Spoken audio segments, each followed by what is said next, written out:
This is a cutting board that we've had for some time.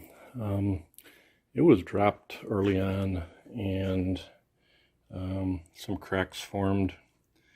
And I have attempted to glue and clamp these using good waterproof wood glue, and the cracks keep opening up.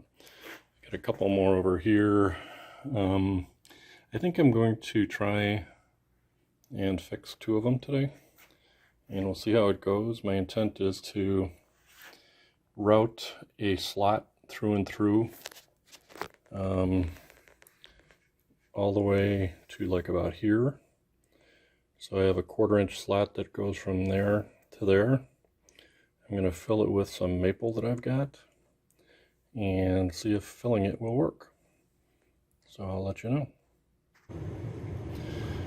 Made a couple of test passes with my 1/4 inch router bit, and it looks like it cuts about 5/1000ths over, and I think the fit's going to be really important on this, so I'm going to keep that in mind when I'm creating that maple insert. So I decided to go ahead and fill all 4 of the cracks at once, and here's the 2 that went pretty well. That's a 1/4 inch slot, cut through and through with a straight cut router bit, and to square up the corners I just hit it with a jab saw and then with a mill bastard flat file. Just took 2 seconds, and that went really well. And the bad news is that I got a little wayward with my router, and these are fatter. These are more like 3/8. So I think I may just go through there with a 3/8 straight cut, and I'll have to make special fillers for those. I brought those other 2 slots out to 3/8, and one of them, actually they're both still a little bit short, but I'm not going to open them up any farther. I'll just fill that. And I'm going to make another point here real quick. When you're squaring up these corners, you want to back cut this a little bit. You know what I mean is cut the back of the board more than the front, so when you put your filler piece in, you'll have a nice pretty square corner on top, and you don't care what the back looks like, right? For the filler pieces, I wanted to use maple or something similar that's normally used in cutting boards, and I didn't want to go out and buy any. I did have some drop-offs from our kitchen floor, which is a hard maple, probably not ideal for this, but should work out pretty well. So this is going to be cut down on the surface planer to fit the 1/4 and the 3/8 slots. It's a fairly inexpensive surface planer that I've had for many years.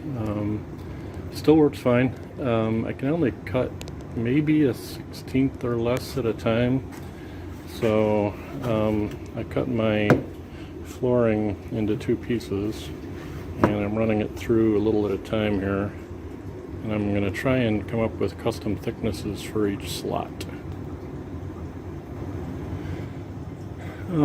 Everything's pretty much going according to plan. Planer did a good job. I've got my 4 pieces cut to the right thickness, and we'll rip them down to a little bit higher than the correct length, and we'll glue up at least 2 of them tonight. I don't know about all 4.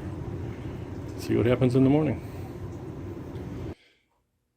Done for the night. I just used a regular old indoor-outdoor wood glue. It is water-based, and I think it's always a good idea to use water-based glue with wood. It soaks into the fibers of the wood. It's something my dad taught me years ago. And remember to wipe off as much glue as you can now. Once it soaks into the wood, it makes a mess. It's hard to sand off, so try to get it now. I didn't do a great job in the grooves there, but we'll see how this looks in the morning. So the glue set up overnight, and first thing I did was sand this flush. That's so that I can run my router through here and clear that. So I'm going to sand this side and do the same thing. The slot is 3/4 wide, so I took a 1/4 straight cut bit and routed out the filler piece. You want to take that in little tiny bits. You don't want to take too much or it's going to split on you. Used a back saw to cut off the excess on the outside of the fillers, and I could do a lot of this with the belt sander, but rather than that, I think we're going to go with a multi-tool with a sanding attachment, just kind of round all that off. So I used the multi-tool sander and a little bit of the belt sander on the outside to clean this up. You know, this is not my best work here, but I'm confident that this thing is not going to leak anymore, and I won't have gravy all over my table. This is the better side. Got some gaps over here that I'm going to put some filler in. Not the best thing in the world, but I still don't think it's going to leak because I won't have the pressure of the wood pulling it apart. So we'll put some filler in there, and I think I'll give you one more little video after this. So that's that. Probably got 2.5, 3 hours in it. Definitely not my best work. I had a lot of filling going on there, but I'm comfortable that this is a good solution to cracks in cutting boards, because you've eliminated the force of the wood still trying to separate after you glue it and clamp it. So I think this is a good fix. Time will tell.